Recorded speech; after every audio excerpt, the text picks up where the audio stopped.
The morning after my wedding, I woke up to nothing but silence. No messages, no missed calls, no warm wishes.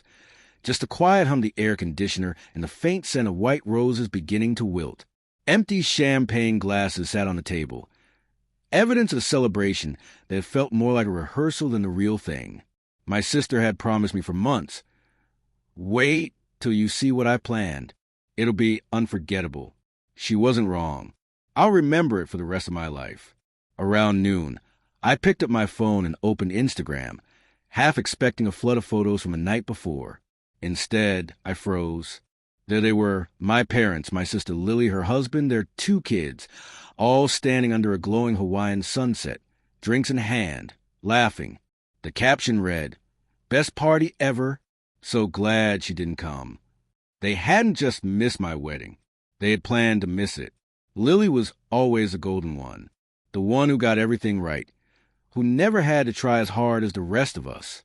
When I got engaged, she hugged me like she meant it and whispered, "Don't worry, I'll take care of everything." And I believed her, because that's what I'd always done. The warning signs were there, but I didn't want to see them. The lost emails from Planner. The caterer who claimed they'd never received my payment. The venue chain she insisted she'd handle. When she told me the new place was smaller, that some guests couldn't be accommodated, I trusted her. And on the day, everything looked beautiful, until I saw how many chairs were empty, until I realized my father's place card sat untouched, until I walked down the aisle alone. I smiled through it all, because that's what brides are supposed to do. But that night, when I saw the photo of them on the beach, laughing without me, something inside me went cold. Not shattered, just sharpened. I didn't cry. I calculated. Revenge, I learned, isn't about anger. It's about precision. I started with a simple phone call to her husband just to check in. He sounded worn out. Mentioned how Lily had taken over managing their finances. Perfect. 3 weeks later, I invited them over for dinner. Homemade pasta, candles, soft music. The perfect picture of peace. She bragged about the trip, about how everyone needed a break from your drama. I smiled, poured her more wine, and let her talk.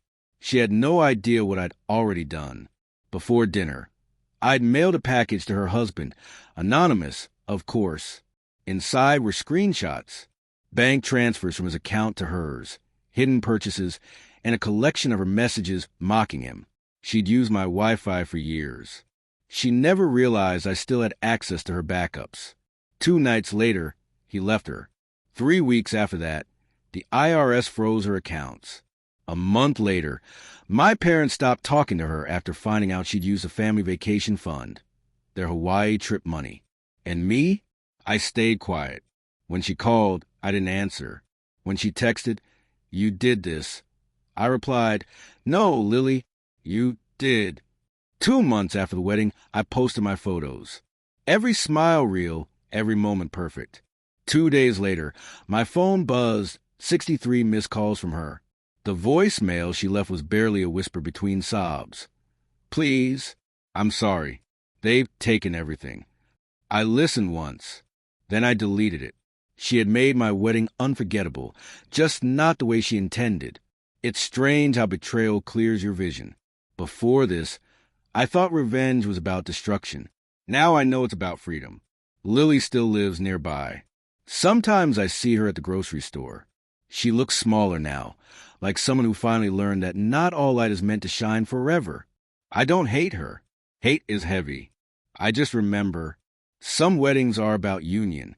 Mine was about truth. And the unforgettable part wasn't the empty seats. It was the moment I realized I need their love to be whole or her apology to move on.